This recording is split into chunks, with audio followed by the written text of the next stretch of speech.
యావన్ మంది ప్రజానీకానికి నమస్కారములు తెలియజేసుకుంటూ ఈ రోజున గణతంత్ర దినోత్సవ శుభాకాంక్షలు యావన్ మంది ప్రజలకు తెలియజేసుకుంటూ ఉన్నాను. ఆంధ్రప్రదేశ్లో గత 38 రోజులుగా ఆంధ్రప్రదేశ్ రాష్ట్రం మొత్తం మీద కూడా 26 జిల్లాలతో కూడినటువంటి న్యాయవాదులు కోర్టులను బహిష్కరించి బాయ్కాట్ చేస్తూ వివిధ మార్గాలతో ఈ రోజున నిరసన వ్యక్తం చేస్తున్నారు. దానికి ప్రధాన కారణం ఏమంటే the Andhra Pradesh land titling act 2022, act 20 of 2023 with effect immediately on 31st of October 2023. Andhra Pradesh భూ యాజమాన్యపు హక్కుల చట్టాన్ని రద్దు చేయమని రాష్ట్రంలో అన్ని బార్ అసోసియేషన్స్ కూడా ఉద్యమ దశగా జరుగుతున్నాయి. ఒక్కసారి ఈ యాక్ట్ మీద పరిశీలన చేసినట్లయితే ఈ యాక్ట్పై ఇంత తీవ్రంగా న్యాయవాదులు వ్యతిరేకిస్తున్నారంటే ఈ యాక్ట్ మీద భయభ్రాంతులకి న్యాయవాదులు ప్రజల తరపున ఉన్నారంటే ఖచ్చితంగా ఇక్కడ ఏదో దుర్మార్గం జరగబోతుంది అని ఆలోచించవలసిన ఆవశ్యకత ఉంది. కేసులను పరిశీలన చేసి పరిశోధించి న్యాయస్థానములలో ఈ చట్టాల విశ్లేషణ కోర్టు దృష్టికి వెళ్ళే ఈ న్యాయవాదులు ఈరోజు కోర్టులను కూడా మానేసి ఈరోజు కొన్ని రోజులుగా నిరవధిక నిరాహార దీక్షగా కూర్చున్నారంటే బలీయమైనటువంటి కారణం తప్పనిసరిగా ఉంటుంది. న్యాయవాదులను కోర్టులను బహిష్కరించి ప్రజల పక్షాన కొన్ని రోజులుగా ఈరోజు ఆందోళన చేస్తున్నారంటే తప్పనిసరిగా ఒక ప్రమాదకరమైన గంటికలు అయితే మోగిస్తాయి. అవి వాస్తవం. అందుకే న్యాయవాదులు ఈరోజు ప్రజల పక్షాన నిలబడ్డారని చెప్పి ఒక న్యాయవాదిగా నేనైతే భావిస్తాను. మొదటిగా ఆంధ్రప్రదేశ్ ల్యాండ్ టైటిలింగ్ యాక్ట్ 2022లో అభద్రతకు కారణం ఏంటంటే మొదటిసారిగా నాకు తెలిసినంత వరకు ఇది సివిల్ కోర్టు జ్యూరిస్డిక్షన్ లేకుండా చట్టం తీసుకొని రావటం జరిగింది. ఇక్కడ ఏది కూడా సివిల్ కోర్టు జ్యూరిస్డిక్షన్ అనేది ఈ చట్టం కింద భూములకు సంబంధించిన ఏ విచారణ కూడా కోర్టుకు లేకుండా చేస్తున్నారు. అందువల్ల ఈ విచారణ కోర్టు నుంచి తప్పించి రెవెన్యూ డిపార్ట్మెంట్కి అప్పజెప్పడం ద్వారా ఇక్కడ ఒక అవినీతి జరగబోతుంది అనేది వాళ్ళ ఒక అభియోగం. ఒక్కసారి మనం చూసినట్లయితే భారతదేశంలో మరీ ముఖ్యంగా తెలుగు రాష్ట్రాల్లో కూడా ఎక్కువగా అవినీతి జరుగుతున్నటువంటి డిపార్ట్మెంట్ ఏదైనా ఉన్నట్టయితే అది రెవెన్యూ డిపార్ట్మెంట్ అని చెప్పడంలో సందేహం లేదు. ఇక్కడ revenue department most corrupt as per ACB records అని చెప్పి నేను నెట్లో చూసినటువంటి the revenue department most corrupt as per ACB records. Corruption in a revenue depart అంటే అవినీతిమయమైన బట్టి అత్యంత అవినీతికి సోపానాలుగా ఉన్నటువంటి ఈ రెవెన్యూ డిపార్ట్మెంట్లో కోర్టుకు జ్యూరిస్డిక్షన్ లేకుండా విచారణ పరిధి అనేది రెవెన్యూ డిపార్ట్మెంట్లో ప్రత్యేక అధికారులను ఉంచడం ద్వారా లేదా ట్రిబ్యునల్స్ని ఏర్పాటు చేయడం ద్వారా ఈ అవినీతిలో ఎక్కడైతే జరుగుతుందో అవినీతి ద్వారాలకు స్వర్గధామంగా ఉంటుందో ఆ అవినీతికి సంబంధించిన ప్రాంతంలో సివిల్ కోర్టు జ్యూరిస్డిక్షన్ లేకుండా ఈ విధంగా పెట్టడం అనేది ఆంధ్రప్రదేశ్ ప్రజలు అర్థం చేసుకోవాల్సిన ఆవశ్యకత ఎంతైనా ఉంటుంది. ఈ యాక్ట్ను మొదటిసారిగా వ్యతిరేకించవలసిన ఆవశ్యకత ఎంతైనా ఉంది అని చెప్పటంలో ఎలాంటి సందేహం లేదు. నిజంగా కనుక కొంతమంది చెప్తారు, ఏం సార్ ఆంధ్రప్రదేశ్లో రీసర్వే చేసే తప్పేంటి, ఆంధ్రప్రదేశ్లో యూనిక్ నెంబర్ ఒకటి ఇస్తే తప్పేంటి అని అంటారు. దానికి వ్యతిరేకం కాదు. ఆంధ్రప్రదేశ్లో సర్వే చేయటానికి కానీ ఆంధ్రప్రదేశ్లో ఒక యూనిక్ నెంబర్గా కానీ ఇవ్వటానికి ఆంధ్రప్రదేశ్ న్యాయవాదులకు కానీ ఆంధ్రప్రదేశ్ ప్రజానీకానికి కానీ ఏ విధమైనటువంటి అభ్యంతరములు లేవు. మీరు అలాంటిది చేసే పనికైతే సివిల్ కోర్టుకు జ్యూరిస్డిక్షన్ లేకుండా ఎందుకు చేస్తున్నారు? సివిల్ కోర్టుకు జ్యూరిస్డిక్షన్ లేకుండా అత్యంత అత్యంత ప్రమాదకరమైనటువంటి, అత్యంత అవినీతి ఉన్నటువంటి రెవెన్యూ డిపార్ట్మెంటులోనే విచారణ పరిధి కొనసాగించటం అంటే అవినీతిని ప్రోత్సహించడం తప్ప మరొక్కటి కాదు. దయచేసి ఆంధ్రప్రదేశ్ ప్రజానీకానికి అర్థం చేసుకుంటారని నేను భావిస్తూ ఉన్నాను. ఇక్కడ the land title appellate authority jurisdiction వచ్చేసే వరకు సెక్షన్ 38 చెప్తుంది. Section 38 bar of jurisdiction of civil courts. No civil court shall have jurisdiction to entertain any proceedings in respect of any matter which may title registration officer and land titling appellant officer appointed under this act are empowered by or under this act to determine. అంటే civil కోర్టుకు jurisdiction లేకుండా చేయటం అనేది ఇది చాలా దుర్మార్గమైనటువంటి చర్య. ఒక న్యాయవాదిగా ఈ చట్టాన్ని నేను పూర్తిగా ముక్త కంఠంతో నేను వ్యతిరేకిస్తూ ఉన్నాను. రెండోది ఏంటంటే ఇక్కడ దారుణమైనటువంటి సెక్షన్ 14లో any person aggrieved by the notified entry in the registered titling may file an objection to file an objection or claim before land titling appellate officer within 2 years from the date of such notification. The aggrieved person shall also file an application before the title registration officer to make an entry in the register officer. ఏ వ్యక్తికైనా 2 సంవత్సరాల లోపుగా claim are objection అంటారు. ఇది 2 years సంబంధించిన section 14 అనేది చాలా చాలా చాలా అభ్యంతరకరం. అలానే సెక్షన్ 7 సబ్ క్లాస్ 2 అనేది ఒక నోటిఫికేషన్ ఏదైనా ఇచ్చినప్పుడు సెక్షన్ 7 కింద ఆ నోటిఫికేషన్ గురించి చెప్తాడు. Such notification is to be valid notice to all persons interested. A notification published on subsection 1 shall be a valid notice to every person having any interest in the title property. అంటే personal notice ఇవ్వకుండా ఎక్కడో మారుమూల ఉన్నటువంటి ఒక పేపర్లో ఉన్నదాన్ని పరిగణన తీసుకొని అది వ్యాలిడ్ నోటీస్ అంటారు. ఇది ప్రజలకు తెలియకుండా జరిగే ఇంకొక భయంకరమైనటువంటి సన్నివేశం. మూడవది ఏంటంటే ప్రథమంలోనే the Andhra Pradesh land titling act 2022 అంటూ దీని పేరే ల్యాండ్ టైటిలింగ్ యాక్ట్ అని చెప్తూ ఎంటైర్ యాక్ట్లో టైటిల్ అనేది డెఫినేషన్ లేదు. వాట్ ఈస్ టైటిల్ అనేది టైటిల్ నిర్వచనం లేనటువంటి టైటిల్ యాక్ట్ అంటే ఒక హాస్యాస్పదం. అసలు డెఫినేషనే లేదు. డెఫినేషన్ లేకుండా ఒక యాక్ట్ పెట్టినటువంటి కేసు ఏదైనా ఉందంటే ఇదే అని చెప్పడంలో సందేహం లేదు. ఇంకోపోతే ఈ యాక్ట్లో ఉన్నటువంటి మరొక్కసారి దుర్మార్గం ఏంటంటే ఒక రికార్డును తారుమారు చేసిన, రికార్డులో ఎంట్రీ చేసిన, గతంలో ఒక పబ్లిక్ సర్వెంట్గా క్రిమినల్ కేసులు ఉండేవి. ఇది అలాంటి ఫోర్జరీ చేసే వాళ్ళకి లేదా ఫ్యాబ్రికేట్ చేసే వాళ్ళకి లేదా మ్యానిపులేట్ చేసే వాళ్ళకి లేదా చీటింగ్ చేసే వాళ్ళకి ఈ యాక్ట్ అనేది రక్షణ కవచంగా ఉంటుంది. 17 దీంట్లో 67 సెక్షన్ 67లో no legal proceedings or any claim or action shall lie against any person for anything done in good faith under this act, the rules and regulations made under this act. No court shall take cognizance of an offence punishable under this section except with the provisions of the authority constituted in chapter 5 of the act.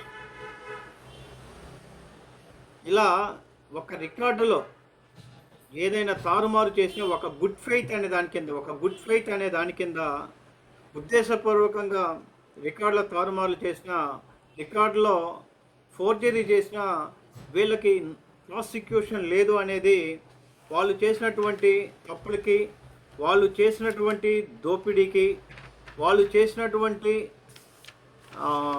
Record తారుమారుకి వాళ్ళను బాధ్యులను కాకుండా చేయటానికి ఈ చట్టం ఉపకరిస్తుంది. ఈ చట్టం ఉపకరిస్తుంది. అంతేకాకుండా ఇక్కడ దారుణమైన పరిస్థితి ఏంటంటే, ఈ చట్టంలో ఎవరైతే నియామకం కాబడతారో ఆ కాబడినటువంటి వ్యక్తి ఒక సివిల్ కోర్టు ఉన్నటువంటి జడ్జిగా పరిగణించబడతారు. ఒక సివిల్ జడ్జిగా పరిగణించబడతారు. కానీ వాళ్ళు CPC procedure follow car, evidence act follow car. ఇలాంటి ఏ చట్టాన్ని ఫాలో కాకుండా, సిపిసిని ఫాలో కాకుండా వాళ్ళు జడ్జిగా సమానమైనటువంటి వ్యక్తులుగా భావిస్తారు. అంటే చట్టం ఏం చెప్తుందంటే, వాళ్ళని ఒక సివిల్ జడ్జిగా ఎలా అయితే చూస్తామో, సివిల్ జడ్జిగా ఉన్నటువంటి రైట్స్ అయితే వాళ్ళకు ఉంటాయట. కానీ సివిల్ కోర్టు ఫాలో అవుతున్నటువంటి ప్రొసీజర్ లా ఏదైతే ఉందో ఆ ప్రొసీజర్ లా అనేది ఫాలో కారట.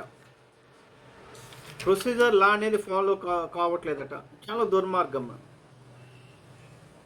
పోతే ఇక్కడ in the schedule to the Limitation Act 1963, the period of limitation in relation to item number 665 of the Act shall be amended to 5 years. ఒక లిమిటేషన్ యాక్ట్, కేంద్ర పరిధిలో ఉన్నటువంటి లిమిటేషన్ యాక్ట్ అమెండ్ చేయకుండా వీరు మరి ఈ చట్టాన్ని ఎలా 5 years లిమిటేషన్ ఎలా చేస్తున్నారో ఇంకోటి అర్థం కావట్లేదు. పోతే సివిల్ కోర్టుల్లో procedure follow car, evidence act follow car. మరి ఇలాంటి ఫాలో కాకుండా ఏ విధంగా తీర్పులు చెప్తారో అర్థం కాదు. అందుకని ఏ విధంగా చేసినా కూడా ఇది ఆంధ్రప్రదేశ్లో భూ యాజమాన్యపు హక్కులు అనేవి, ప్రజలకు ఉన్నటువంటి హక్కులు అనేవి హరించేటప్పుడు తప్ప మరొక్కటి కాదు. ఒక భూమిని కొనుగోలు చేసి రిజిస్ట్రేషన్ చేసినప్పటికీ ఈ యాక్ట్ కింద తప్పనిసరిగా నమోదు చేయించుకోవాలి. ఈ నమోదు చేయించకపోయినా, ఈ వివరాలు పూర్తిగా ఈ డిపార్ట్మెంట్కి చెప్పకపోయినా కూడా ఇంచుమించుగా 2 సంవత్సరాల జైలుతో పాటుగా 50,000 జరిమానా విధిస్తారు. ఎవరైనా ఒక ప్రాపర్టీ కష్టార్జితము కొనుగోలు చేసి రిజిస్ట్రేషన్ పొందుంటే దాని మీద ఎవరైనా ఎనీ క్లైమ్ ఆర్ అబ్జెక్షన్ అంటాడు, ఎవరైనా ఐదర్ పర్సన్ ఆర్ సుమోటో ఎవరైనా కనుక ఒక అభ్యంతరం కనుక ఒక ఆకాశ రామన్న లెటర్గా ద్వారా కనుక ఒక అభ్యంతరం తెలియజేస్తే అది పెండింగ్ ఉంటుంది, అమ్ముకోవటానికి కుదరదు. అది విచారణ కోర్టు లేదు. ఈ రెవెన్యూ డిపార్ట్మెంట్ అంతా తిరిగి ఎనీ అబ్జెక్షన్, మీరు అబ్జెక్షన్ ఈజ్ సఫిషియంట్. ఒక అభ్యంతరాన్ని పరిగణలోకి తీసుకొని మీరు కొన్న ప్రాపర్టీ డిస్ప్యూటెడ్గా చూపించి రెవెన్యూ డిపార్ట్మెంట్ చేత ఇదంతా అయిన తర్వాత అప్పుడు మీకు ఒక సర్టిఫికేట్ ఇస్తేనే అమ్ముకోవాల్సి వస్తుంది. ఈలోపు ఆస్తి మీద అత్యవసరమై అమ్మే ప్రయత్నం జరిగినా కుమార్తె పెళ్లికి కానీ లేదా కుమారుని చదువు కోసం అత్యవసరమై అమ్ముకోవాలంటే అమ్మే పరిస్థితి ఉండదు. అంటే దాని మీద అభ్యంతరాలు పూర్తి కాబట్టి వాళ్ళు నో అబ్జెక్షన్ సర్టిఫికేట్లో ఒక సర్టిఫికేట్ ఇస్తారు రెవెన్యూ డిపార్ట్మెంట్లో. ఆ సర్టిఫికేట్ ఇస్తేనే అమ్ముకోవాల్సి వస్తుంది. ఇలా ఒక సర్టిఫికేట్ తీసుకొని అమ్ముకోవాలంటే మీకు అత్యవసరాలు ఉంటాయి. కుమార్తె పెళ్లి పెట్టుకోవచ్చు, కుమారుని విదేశాలకు పంపించుకునే కోసం ఉండొచ్చు, లేదా కుమారునికి వ్యాపారం కోసం కావచ్చు, లేదా బాకీలు తీర్మానం కావచ్చు. అమ్మే ప్రయత్నం వచ్చినా కూడా వాళ్ళు సర్టిఫికేట్ ఇవ్వరు. ఉద్దేశపూర్వకంగా కూడా దాసి డబ్బుల కోసం, అవినీతి కోసం, అత్యవసర కోసం వెంబడించి ప్రజలను ఇబ్బంది పెట్టే అవకాశం ఉంటుంది. ఇంకా పోతే ఆంధ్రప్రదేశ్లో దున్నేవాడికి భూమి అని చాలా ప్రాంతాల్లో కూడా పోరంబోకులు కావచ్చు, ఎస్ఐన్ ల్యాండ్ కావచ్చు, డీ పట్టాలు కావచ్చు, చుక్కల భూములు కావచ్చు, ఇలాంటి అనేక రకాలుగా పేదలకు ఇచ్చిన భూముల్లో పూర్వీకుల నుంచి తరతరాలుగా వ్యవసాయాలు చేసుకుంటున్నారు. తరతరాలుగా సాగు ఉంటుంది. తరతరాలుగా మా భూములని చెప్పి ఉంటే కొంతమందికి రెవెన్యూ రికార్డులో ఎప్పటికి కూడా నమోదు కాకపోవచ్చు. ఉమ్మడి కుటుంబం ఉండటం కావచ్చు, లేదా కొన్ని ప్రత్యేక పరిస్థితుల్లో పిల్లలు దూరంగా ఉండవచ్చు, లేదా చదువుకోలేకపోవటం కావచ్చు. పల్లెటూరులో ఈ పొలం ఎంకైదైతే ఎంకైది, సుబ్బైది, వేరేది అనుకోవటం నమ్మకం తప్పలేదు. ఇలాంటి సందర్భాలలో ఆ భూములపై రిజిస్టర్లో 2 ఏళ్ల క్రితము నమోదు చేసుకొని ప్రజలకు తెలియకుండా ఆ 2 ఏళ్ల తర్వాత ఎలాంటి అభ్యంతరం లేదని భూములను కొల్లగొట్టే అవకాశము ఈ చట్టం ద్వారా ఉంది. అలాంటి దాని మీద గతంలో కోర్టులకు వస్తే కోర్టులను విచారణ చేసి కోర్టులను సాక్ష్యాధారాలుగా తీసుకొని కోర్టులు కన్క్లూజివ్ ప్రూఫ్ తీసుకొని డిగ్రీ ఇవ్వటం జరుగుతుంది. అంటే mere entries on the revenue records does not create any interest or title over the property అని చెప్పడం జరిగింది. అంటే రెవెన్యూ డిపార్ట్మెంటులో నమోదు కాబడినంత మాత్రాన, పేర్లు నమోదు కాబడినంత మాత్రాన, లేదా రెవెన్యూ శిస్తు కట్టినంత మాత్రాన యాజమాన్యపు హక్కులు ఉండబోవు. యాజమాన్యం కావాలంటే కొరాబరేషన్ ఎవిడెన్స్ ఉండాలి, వాళ్ళ ప్రాపర్టీ ఎలా వచ్చిందో ఉండాలి. ఇలా యాజమాన్యపు హక్కు అనేది డిసైడ్ చేసేది న్యాయస్థానాలు మాత్రమేనని సుప్రీంకోర్టుతో పాటుగా అనేక న్యాయస్థానాలలో అనేక వివిధ హైకోర్టు న్యాయస్థానాలు, సర్వోన్నత న్యాయస్థానాలు తీర్పులు ఇవ్వడం జరిగింది. అలాంటి తీర్పులకు విరుద్ధం ఈ చట్టం. అంటే టైటిల్ ఎవరు డిసైడ్ చేస్తారు అంటే న్యాయస్థానాలు అని చెప్పబడుతున్న తీర్పుకు విరుద్ధంగా ఈ చట్టం తీసుకుని వచ్చారు కనుక న్యాయమూర్తులు తీవ్రంగా వ్యతిరేకిస్తున్నారు. అలానే ఈ రెవెన్యూ డిపార్ట్మెంట్ ఏర్పాట్లు కూడా ఇష్టానుసారం ట్రిబ్యునల్స్ సంబంధిత జిల్లాల్లో కావచ్చు, లేదా రాష్ట్రంలో కావచ్చు, లేదా రాష్ట్రం వెలుపల కూడా కావచ్చు. అంటే ఒక విధి విధానం లేకుండానే చేసినటువంటి చట్టం ఇది. ఇప్పటిదాకా ఉన్నటువంటి ఆంధ్రప్రదేశ్లో బంజరు భూములుగా, లేదా డీకే పట్టాలుగా, లేదా పోరంబోకులుగా, లేదా చుక్కల భూములుగా ఉన్నటువంటి నమోదు కాబడినటువంటి భూములపై కన్ను పడ్డది. గద్దలులాగా ఆంధ్రప్రదేశ్లో భూములు తొందుకుపోవటానికి సిద్ధంగా ఉన్నారు. కాబట్టే ఆంధ్రప్రదేశ్లో భూ యాజమాన్య హక్కుల నిర్ధారణ కోర్టు పరిధి లేకుండా అత్యంత అవినీతి మరకైనటువంటి, అత్యంత అవినీతిగా పేరు పొందినటువంటి ఈ రెవెన్యూ డిపార్ట్మెంట్కు సంబంధించిన రెవెన్యూ డిపార్ట్మెంట్ వారే ఈ కేసులను పరిశీలన చేస్తాము, మేమే తీర్పులు చెప్తాము, మేమే విచారణ చేస్తాము అనేది భారతదేశ స్వయం ప్రతిపత్తిగా ఉన్నటువంటి న్యాయ వ్యవస్థ మీద పరిధులను తగ్గించటం. అంటే ఒక చట్టాన్ని తయారు చేసేది అసెంబ్లీ అయితే దాన్ని అనుసరించి చేసేది మన ఎగ్జిక్యూటివ్ బాడీ అయితే, దాన్ని విచారణ తీర్పులు చెప్పేది జ్యుడిషియరీ అయితే, దీనిపై ఉన్న పరిధిని, హక్కులను హరించటం అందుకని ఇది రాజ్యాంగ వ్యతిరేకం. అంటే ఎవరు విచారణ చేయాలో ఆ విచారణ చేసే హక్కు మీరు తీసేసే హక్కు మీకు లేదని ఈ చట్టం అనేది వ్యతిరేకమనే భావన ఉంటుంది. అలానే గతంలో ఒక 12 సంవత్సరాల పైన నిర్వివాద నిరాటంకంగా ఏ యాజమాన్యం కూడా నేను దీనికి యజమాని అని చెప్పి క్లెయిమ్ చేసుకున్న ఉన్నట్లయితే యాడ్వర్స్ పొజిషన్ కింద టైటిల్ పాస్ చేస్తుంది. యాడ్వర్స్ కింద టైటిల్ పాస్ చేస్తూ కొన్ని సంవత్సరాలుగా ఉన్నటువంటి నిర్వివాద నిరాటంకంగా అనుభవిస్తున్నటువంటి ఆస్తికి ఇది గొడ్డలి పెట్టు లాంటిది. భవిష్యత్తులో ఆంధ్రప్రదేశ్లో భూ దోపిడీ జరగబోతుంది. బలవంతుడిదే రాజ్యం అన్నట్టుగా రికార్డులను తారుమారు చేసే అవకాశం ఉంటుంది. రెవెన్యూ డిపార్ట్మెంట్లో ఏ వ్యక్తికైతే బలం ఉంటుందో, ఏ వ్యక్తికైతే మజిల్ పవర్ ఉంటుందో, ఏ వ్యక్తికైతే అవినీతి చేస్తాడో ఆ వ్యక్తి అమాయకులను తన్ని రికార్డులలో పేర్లు తారుమారు చేసి ఆ భూములను కొల్లగొట్టే అవకాశం ఉంటుంది. పోలీస్ స్టేషన్కి వెళ్తే మాకు సంబంధం లేదు అంటారు. కోర్టుకు వచ్చే అధికారం లేదు.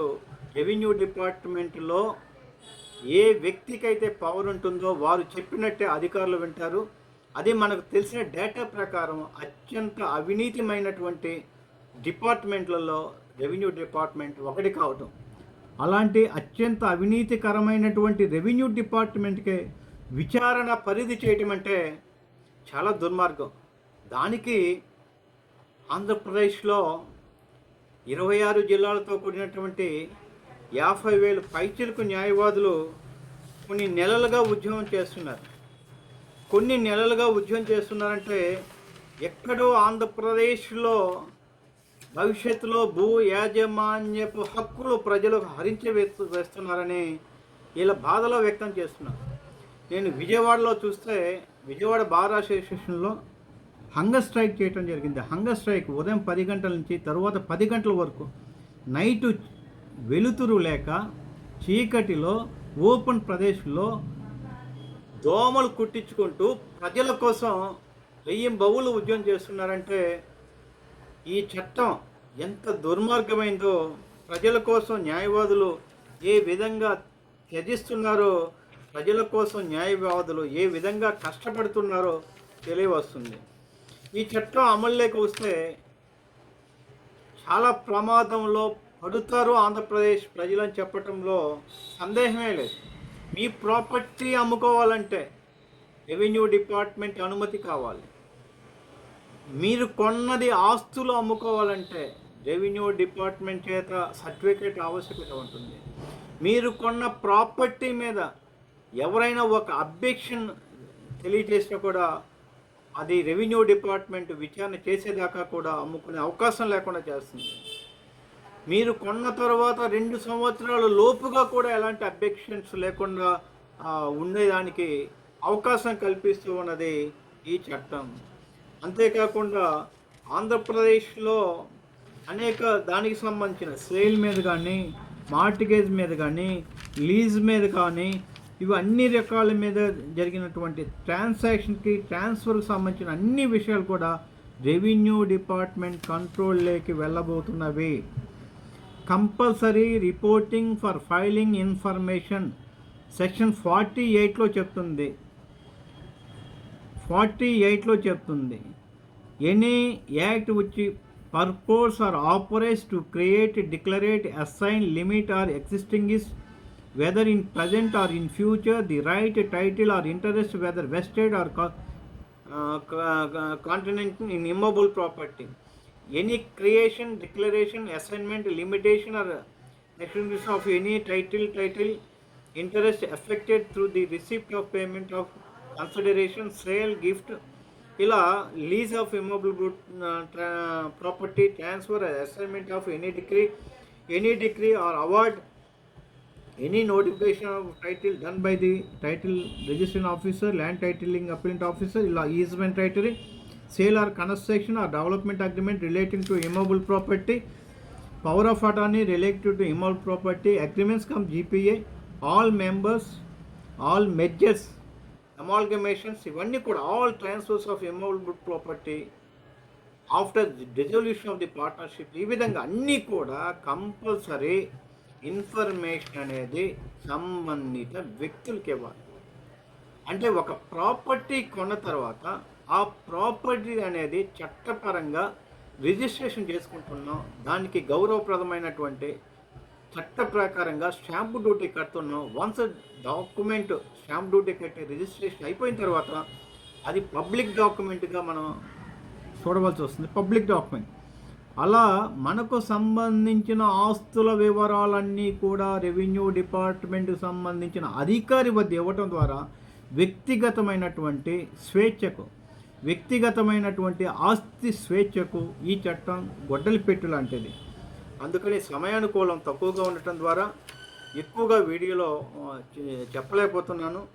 ఏది ఏమైనా ఈ చట్టం అనేది అత్యంత భయంకరమైనటువంటి అవినీతి స్థానే ప్రథమంగా ఉన్నటువంటి రెవెన్యూ డిపార్ట్మెంట్ స్థానంలోకి కోర్టు జ్యూరిస్డిక్షన్లో లేకుండా చేయటం అనేది భవిష్యత్తులో ఆంధ్రప్రదేశ్ ప్రజలకు ఉన్నటువంటి హక్కు, తరతరాలుగా కష్టార్జితమైనటువంటి ఆస్తి, వంశ పారంపర్యంగా వస్తున్నటువంటి ఆస్తులు ఈ చట్టం ద్వారా ప్రమాదంలో పడబోతున్నవి అని చెప్పటంలో అతిశయోక్తి లేదు. కనుక ఈ చట్టం భవిష్యత్తులో ఒక అవినీతికి తిమింగలాలను పెంచేటట్టుగా, దీని ద్వారా ఎవరికైతే అధికారం ఉంటుందో, ఎవరికైతే మజిల్ పవర్ ఉంటుందో, ఎవరికైతే కండబలం ఎవరు ఉంటుందో వాళ్ళకి భూ దోపిడీ జరిగే అవకాశం ఉంది. కనుక సామాన్య మానవుల యొక్క భూ హక్కులు ఆంధ్రప్రదేశ్లో కనుమరుగయ్యే అవకాశం ఉంది. కనుక ఆంధ్రప్రదేశ్ ప్రజానీకం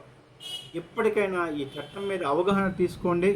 న్యాయవాదులు చేస్తున్నటువంటి ఏపీ ల్యాండ్ టైటిలింగ్ యాక్ట్ 2022 రద్దు కోసం మద్దతు ప్రకటించండి. భవిష్యత్తులో ఈ ఉద్యమం ఈ రాష్ట్రంలో రాజకీయ పార్టీలు, ఈ రాష్ట్రంలో ప్రజలు నెత్తిన వేసుకొని ఈ చట్టం రద్దు కోసం పోరాటం చేయాలని, లేనట్లయితే తెలంగాణలో జరిగినటువంటి ధరణి పోర్టు ఏ విధంగా ఇలాంటిదే ప్రభుత్వం కుప్పగూలిపోయిందో ఆంధ్రప్రదేశ్లో కూడా భవిష్యత్తులో ప్రభుత్వం కుప్పగూలే అవకాశం ఉందని చెప్పి ఇందు మూలంగా 50 మంది ఆంధ్రప్రదేశ్ ప్రజానీకానికి తెలియజేస్తూ నాకు ఈ అవకాశం ఇచ్చినటువంటి ప్రజానీకం అందరికీ కూడా హృదయపూర్వక అభినందనలు తెలియజేస్తూ ఉన్నాను.